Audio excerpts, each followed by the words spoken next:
مولاي صل وسلم دائما أبدا على حبيبك خير الخلق كلهم. Bismillahirrahmanirrahim. Assalamualaikum warahmatullahi wabarakatuh. Alhamdulillah, puji dan syukur senantiasa kita panjatkan kepada Allah Subhanahu wa taala. Sungguh kita tidak mungkin untuk bisa hadir di sini dan tidak akan mungkin untuk bisa bermuajahah andai itu tidak karena izin Allah Subhanahu wa taala. Allah yang telah menciptakan kita, memberikan kepada kita kebaikan-kebaikan yang berlipat-lipat, berlapis-lapis tanpa henti. Bahkan ketika kita mengucapkan kalimat hamdalah pun, memuji kepada Allah, memuja kepada Allah, itu pun kita masih memerlukan izin daripada Allah Subhanahu wa taala. Allah telah menghidupkan kita dan kemudian kelak nanti akan mematikan kita, dan untuk menghidupkan kita kembali, untuk kita semuanya dihadapkan kepadanya, dan kita memohon kepada Allah moga-moga dengan apapun yang telah Allah turunkan kepada kita berupa keimanan ini mampu kita jaga tetap dalam diri kita, di dalam dada kita, sampai kita berjumpa dengan Allah Subhanahu wa taala. Mudah-mudahan Allah ridho dengan apa yang kita usahakan di dunia. Salat dan salam semoga tercurah dan terlimpahkan kepada baginda Nabi besar Muhammad sallallahu alaihi wasallam. Dan kita terhutang kepada beliau lebih besar daripada hutang kita kepada ibu dan ayah kita. Andai tidak beliau mengantarkan kepada kita bagaimana cara kita untuk menyenangkan Allah, tentu kita menjadi orang-orang yang buta dan tersesat. Kita menyangka bahwa setiap yang kita lakukan baik, padahal sesungguhnya Allah tidak ridho dengan apa yang kita lakukan. Maka apapun yang kita lakukan dan Allah ridho, itu semua karena jasa Rasulullah Muhammad sallallahu alaihi wasallam. Maka berkumpulnya kita, beribadahnya kita, merasakan nikmat dan manisnya dalam ketaatan kepada Allah Subhanahu wa taala, maka itu semua adalah karena apa yang diajarkan oleh Rasulullah Muhammad sallallahu alaihi wasallam. Dan juga kita senantiasa mendoakan guru-guru kita, orang-orang yang menjadi wasilah, orang-orang yang menjadi perantara daripada Rasulullah sallallahu alaihi wasallam yang mulia, kemudian mengantarkan ilmu itu kepada kita. Allah memberikan nikmat melalui para ulama, Allah memberikan nikmat melalui para guru, dan Allah mencabut nikmat juga dengan dicabutnya para guru. Maka pada hari ini kita mendapatkan berita Abi Husni Tamrin diwafatkan oleh Allah, dipanggil oleh Allah, dan ini adalah bagian nikmat-nikmat yang Allah cabut di dunia. Maka kita mendoakan kepada para ulama kita yang sudah mendahului kita, mudah-mudahan Allah menganugerahkan kepada beliau semuanya, termasuk kepada Murabbi Ustadz Arifin Ilham, juga kepada Abuya Husni Tamrin yang barusan meninggalkan kita, dan juga semua ulama-ulama yang lain. Kita mendoakan pada mereka, mudah-mudahan Allah mengambil yang terbaik daripada mereka, mengampuni kesalahan-kesalahan mereka yang mungkin lebih dikit daripada kesalahan-kesalahan kita, dan juga menjaga keluarga-keluarga mereka agar keluarga-keluarga mereka menjadi keluarga-keluarga yang dirahmati oleh Allah Subhanahu wa taala. Teman-teman yang insyaallah dirahmati Allah, semakin datangnya zaman itu tidak mungkin menjadi semakin mudah. Jadi kemarin ketika kita berdiskusi, maka ada satu hadis yang dibacakan kepada saya, bahwasanya Rasulullah bersabda, zaman itu tidak bertambah kecuali dia bertambah kesulitannya. Kalau kita berbicara tentang zaman, mungkin teman-teman semuanya punya handphone. Kayaknya handphone ini kan membuat kita kan semuanya jadi mudah. Komunikasi jadi mudah. Lalu kemudian apa lagi? Lihat cuaca jadi mudah, lihat informasi jadi mudah, segala macam jadi mudah. Tapi sebenarnya zaman itu nggak bertambah mudah, melainkan zaman itu bertambah susah. Kenapa bertambah susah? Lihat aja, orang-orang zaman sekarang itu banyak punya penyakit yang orang-orang zaman dulu nggak punya. Perasaan saya dulu 35 tahun tuh nggak ada yang merasa encok tuh nggak ada. Tapi zaman sekarang tuh orang 35 tahun encok itu biasa. Kenapa? Gara-gara HP yang mereka bilang sebagai sesuatu yang justru memudahkan, malah jadi mempersulit orang. Kenapa? Dokter-dokter bilang zaman sekarang ada yang namanya penyakit namanya teknologi neck leher. Jadi kalau antum baca HP itu kan nggak mungkin begini, ya kan? Kalau lagi begini antum baca ini kayak mau moto orang, atau kayak orang tua baca. Kalau orang tua baca begini mungkin, iya. Tapi kalau anak muda pasti kan bacanya begini. Ketika orang baca begini nih, pasti lehernya nunduk. Dan akhirnya dia punya penyakit namanya neck.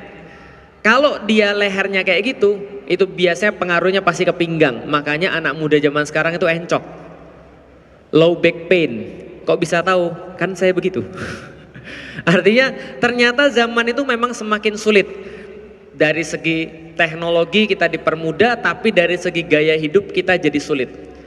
Zaman dulu itu nggak ada orang-orang tua pernah mengeluh bahwa badannya itu capek setelah seharian beraktivitas. Zaman sekarang jangankan capek, orang-orang semuanya penyakit-penyakit pada keluar. Zaman dulu saya ingat banget, dulu teman saya namanya Mas Cahyo, dia cerita, orang zaman dulu sama orang zaman sekarang beda. Orang zaman dulu tuh tegar, kuat, kalau pilek langsung sembuh gak usah pakai obat. Lalu dia bilang, anak zaman sekarang pilek UGD, kejadian ternyata. Jadi zaman sekarang orang pilek UGD, corona kan gitu kan ya. Zaman dulu nggak ada yang kayak gitu-gitu. Sekarang itu lebih parah, dikit aja itu bisa mengakibatkan hal-hal yang sangat parah. Zaman dulu orang-orang nggak ada orang tua ngomong insecure, nggak ada. Zaman sekarang anak-anak muda insecure. Zaman sekarang anak-anak muda merasa overthinking. Pasti orang-orang tua sekarang bingung, apa sih Ustadz overthinking, insecure? Jadi gini Pak, anak muda zaman sekarang mereka pergi gunting rambut, lalu tukang guntingnya salah potong, nggak sesuai dengan bentuk kepala dia nggak bisa pergi selama 2 pekan. Karena kenapa? Karena salah potong rambut.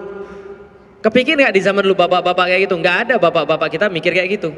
Zaman sekarang anak-anak muda, saya tanya kemarin, apa yang membuat kamu tuh insecure dan overthinking? Kemarin Ustadz, saya pergi ke mall, pakai satu baju, belinya online. Problem beli online adalah bajunya sampai ke mall sama semua. Ketika sama semua dia balik lagi, kenapa? Nggak mau samaan bajunya. Orang zaman dulu punya problem kayak gitu nggak? Nggak. Maka betul, namanya zaman itu tidak bertambah kecuali bertambah sulit, bertambah berat zaman itu. Tapi saya tuh bukan hanya ngomongin masalah teknologi, bukan hanya ngomongin masalah gaya hidup, bukan. Yang saya omongin itu Pak adalah permasalahan agama. Masalah agama. Saya tuh masuk Islam, ketika saya masuk Islam, saya tuh mikir begini, sesusah-susahnya umat muslim gak akan pernah mereka menghalalkan babi. Lalu saya bilang, separah-parahnya, selemah-lemahnya pemahaman umat muslim, mereka gak akan mungkin ridho dengan nikah tapi beda agama. Separah-parahnya muslim, pasti minimal mereka mau mati di kafani, mereka mau nikah pakai syahadat. Sekarang gak gitu juga. Sekarang kalau orang bicara tentang nikah beda agama, orang punya dalil luar biasa sekarang. Makan babi ada nggak muslim yang makan babi? Ada juga. Ini zaman sekarang nggak bertambah kecuali bertambah parah. Nggak bertambah kecuali bertambah sulit kehidupan orang muslim itu. Kenapa? Karena penyakit-penyakit yang nggak ada di zaman dulu sekarang muncul. Bahkan zaman sekarang orang lebih kreatif daripada kafir Quraisy. Paham teman-teman sekalian? Lebih kreatif daripada kafir Quraisy. Hafal surat Al-Kafirun. Ya ayyuhal kafirun la a'budu ma ta'budun wala antum abiduna ma a'bud wala ana abidum ma abattum wala antum abiduna ma a'bud lakum dinukum waliyadin. Pas saya baru masuk Islam, saya tuh bingung, kok diulang-ulang? Kan ngafalannya kan jadi kadang-kadang kan ketukar-tukar tuh. Aku tidak menyembah apa yang kamu sembah, kamu tidak menyembah apa yang aku sembah, dan kamu juga tidak menyembah apa yang aku sembah, aku juga tidak menyembah apa yang kamu sembah. Bagimu agamamu, bagiku agamaku. Kenapa enggak sekali aja sih Allah buat surat Al-Kafirun itu nggak usah diulang-ulang gitu loh maksud saya. Saya bilang kan ngafalnya jadi susah. Tapi ketika saya baca tentang kenapa ayat ini turun, saya jadi ngerti, saya jadi punya jawaban. Kenapa ayat ini turun? Jadi gini ceritanya teman-teman sekalian. Allah itu tidak pernah ngejudge, nggak pernah menghakimi orang kafir adalah kafir sebelum mereka keterlaluan. Jadi kalau teman-teman lihat ya, surat Al-Kafirun ini kan turun kan di akhir-akhir dakwah Rasulullah Shallallahu Alaihi Wasallam di Makkah. Ya kan ya? Nah, selama Rasul dakwah 13 tahun di Mekah, itu orang-orang kafir nggak langsung dibilang kafir, enggak. Bahkan dikatakan ya ahlul kitab, gitu kan ya, ya ahlal kitab, wahai orang-orang yang sama-sama mendapatkan kitab, ya ayuhan nas, wahai manusia-manusia. Tapi nggak pernah dipanggil kafir, itu nggak pernah.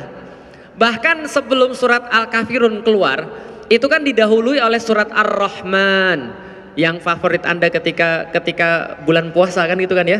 Kenapa baca surat Ar-Rahman? Kayaknya keren banget Ustadz. Kalau saya dengar itu rasanya tenang banget. Bapak Ibu sekalian, saya itu ketika belajar surat Ar-Rahman, itu saya jadi ngeri serius.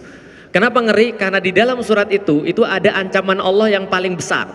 Gitu kan ya. Dan itu diulang-ulang berkali-kali. Jadi ini adalah ayat sebenarnya turun buat orang-orang kafir sebelum mereka dibilang kafir. Jadi untuk orang-orang yang benar-benar bebal kepalanya, yang diomongin nggak ngerti-ngerti, maka Allah sampai 31 kali berkata fabi ayyi ala'i rabbikuma tukadziban. Setelah turun surat Ar-Rahman, yang di situ tidak ada kata kafir, by the way, nggak ada kata-kata kafir di situ, baru Allah turunkan setelah mereka benar-benar nggak mau tobat, baru turun surat Al-Kafirun. Kenapa? Ba'da surat Ar-Rahman, orang-orang kafir Quraisy ini habis akal. Mereka mikir gini, gimana lagi cara kita untuk bisa Muhammad ini diem ya caranya? Gimana lagi caranya? Akhirnya setelah mereka bermusyawarah, mereka dapat satu strategi. Yang saya akan kasih tahu bahwa ternyata strategi zaman sekarang orang-orang lebih kreatif. Apa strategi orang-orang kafir Quraisy? Mereka bilang gini, ya udahlah gini aja. Wahai Muhammad sallallahu alaihi wasallam. Tentunya mereka nggak bilang sallallahu alaihi wasallam. Wahai Muhammad, gini aja deh. Kita tahu bahwa yang kita sembah tuh nggak sama. Kita tahu Tuhan kita tuh beda. Tahu kita, tapi mosok ya harus begini. Kan nggak harus begini. Gimana kalau seandainya Tuhan kita nih memang berbeda, tapi ya mbok ya toleransi dikit. Setahun kami akan ngakui dan nyembah Tuhan kamu. Dan setahun kamu akan ngakui dan sembah Tuhan kami. Kan gitu kan ya. Jadi kayak gini loh, apa namanya, trial gitu kan ya. Sampel, paham ya. Jadi kalau setahun kamu nyembah Tuhan kami dan kami juga nyembah Tuhan kamu, gimana? Kita gantian. Kalau Rasul mikirnya pragmatis, kalau Rasulullah mikirnya adalah bagus juga nih. Lah kenapa? Kan nanti mereka belajar sholat dulu. Kan nanti mereka belajar syahadat dulu. Yang penting mereka syahadat dulu. Nggak apa-apalah kita ngakui Tuhan mereka. Kan kita juga yakin dengan keimanan kita. Masa kita takut sih? Kita kan orang beriman. Kita yakin. Kalau Rasul mikir begitu, kira-kira Rasul terima atau enggak? Terima dong. Kenapa nggak terima? Tapi yang mereka tawarkan adalah Tuhan kita beda, kita saling menyembah 1 tahun 1 tahun. Apa kemudian respon Rasulullah? Yang turun surat ya ayyuhal kafirun. Makanya bolak-balik. Kenapa? Karena tadi juga diminta bolak-balik. Kamu nyembah Tuhan saya juga nyembah Tuhan kamu. Maka turunlah surat itu, kami tidak sembah apa yang kamu sembah, kamu tidak sembah apa yang kami sembah, kami tidak sembah apa yang kamu sembah. Karena mereka mintanya bolak-balik. Paham gak sih teman-teman sekalian? Nah, itu adalah ide orang kafir Quraisy zaman dulu. Ide orang zaman sekarang lebih kreatif. Bukan toleransi lagi Pak, mereka bilang semua agama sama. Kafir Quraisy saja nggak berani Pak. Jadi separah-parah, sejahil-jahil kafir Quraisy, mereka tahu agamanya beda.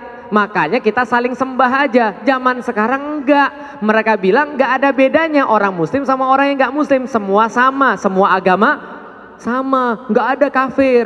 Kenapa? Karena orang-orang Nasrani juga beriman. Jadi kalau mereka beriman pada agama mereka, itu namanya mereka mukmin. Kita jadi bingung, kita belajar bahasa Arab gitu kan ya, kita belajar Quran, nggak ada gunanya. Menangis itu orang-orang di Al-Azhar, ngelihat orang-orang di Indonesia. Kenapa? Karena mereka menemukan kreativitas yang orang-orang Quraisy pun nggak kepikir. Paham nggak sih maksudnya? Dunia ini tambah lama tambah susah. Dunia ini tambah lama bertambah sulit gitu kan ya. Itu orang-orang zaman dulu. Orang zaman dulu itu, kafir Quraisy, mereka ngelihat Al-Quran masih respect. Mereka ngelihat Al-Quran masih respect. Bapak tahu Walid bin Mughirah? Tahu Walid bin Mughirah? Walid bin Mughirah adalah bapaknya Khalid bin Walid. Walid bin Mughirah kalau di antara seluruh orang-orang kafir Quraisy, ini adalah ketua MPR, ketua DPR. Kenapa dia ketua DPR? Karena dia orang yang berumur senior, secara umur senior, secara duit paling kaya. oligarki nih ceritanya, secara duit paling kaya. Dan dia tuh dikabarkan bahwa hartanya itu, tokonya itu dari Mekah sampai Taif nggak putus itu toko sama kebunnya. Jadi kebun sama tokonya nggak putus. Suatu waktu ketika bulan haji, Walid bin Mughirah itu sempat bilang pada seluruh penduduk Makkah, dilarang bagi kalian untuk buka restoran di musim haji ini. Kenapa? Kiswah Ka'bah gue yang tanggung, seluruh manusia nggak boleh ada yang makan di restoran kecuali kalau mereka mau makan di rumahnya Walid. Kenapa? Ana Walid, ana Wahid, ana al-Wahid, saya satu-satunya, the one and only, kan gitu. Itu Walid bin Mughirah, julukannya the one and only. Luar biasa kan ya. Ini orang keren banget. Ini orang bukan hanya dia senior, bukan hanya dia kaya, dia pinter. Royhanul Quraisy. Dia adalah wanginya orang-orang Quraisy. Kenapa? Orang Quraisy kalau mau ngasih contoh, kamu tuh kalau mau pinter belajar biar kayak Walid. Kenapa Walid ini pinter? Dia hafal banyak syair, Pak. Dia tahu setiap syair, bahkan dia bilang andai jin punya syair itu saya pasti tahu. Wow, gayanya. Jadi ini adalah Walid bin Mughirah. Tapi begitu Walid dengar Al-Quran, apa yang dia katakan? Ini bukan ucapan manusia. Ini bukan buatan manusia ini. Ini juga bukan buatan jin. Kenapa? Saya ahli syair, tahu mana syair buatan manusia, tahu bahkan kalau jin punya syair, saya tahu persis. Ini bukan syair, ini pasti sesuatu yang berasal di luar syair. Itu Walid bin Mughirah. Kafir. Nama dia itu dicatat di dalam Al-Quran dalam banyak sekali ayat. Dalam surat Al-Mudaththir kecatat. Bukan nama dia, ding, cerita tentang dia kecatet. Dalam surat Lumazah juga bukan nama dia tapi juga tentang dia, kan gitu kan ya. Dalam surat Al-Qalam juga tentang dia. Dia ini menurut para ulama adalah orang yang paling banyak tercatat di dalam Al-Quran karena kejahatannya. Kejahatannya bukan kejahatan fisik. Apa kejahatannya? Bikin narasi-narasi yang bertentangan dengan kebenaran. Tapi orang kayak gini aja masih respect dengan Al-Quran. Masih respect dengan Al-Quran. Zaman sekarang ada orang minta Al-Quran direvisi. Paham gak sih? Ada yang bilang Al-Quran supaya direvisi. Ada yang bilang bahwa Al-Quran itu terjemahannya salah. Itu kan tafsirmu, bukan tafsirku. Ini adalah kemudian bagian yang salah yang harus dibuang. Masya Allah. Saya tuh kadang-kadang berpikir begini. Kita ini memang hidup di zaman yang senantiasa bertambah berat. Zamannya bertambah berat tapi orangnya nggak nambah pinter. Ini yang kadang-kadang buat kita jadi stres. Tapi nggak apa-apa. Emang mau bicarain apa sih sebenarnya? Saya tuh mau ngasih tahu gini. Ketika zaman itu semakin berat, tantangan juga semakin berat. Pertanyaannya, kita ini harus seperti apa sih? Tenang, zaman memang bertambah berat. Dan tantangan memang bertambah berat. Tapi itu juga menjadi sebuah tanda bahwa Allah akan menganugerahkan kita sesuatu yang lebih besar. Contoh, coba lihat ya. Tidak bertambah zaman kecuali dia bertambah syiddah, kecuali dia bertambah berat. Tapi ketika zaman bertambah berat, itu tanda-tanda Allah akan membangkitkan orang-orang terbaik di zaman itu. Coba kita lihat teman-teman sekalian. Kalau zaman dulu ketika belum ada masalah-masalah kayak sekarang, ustadz-ustadz yang diperlukan kira-kira ustadz-ustadz sederhana atau ustadz-ustadz rumit?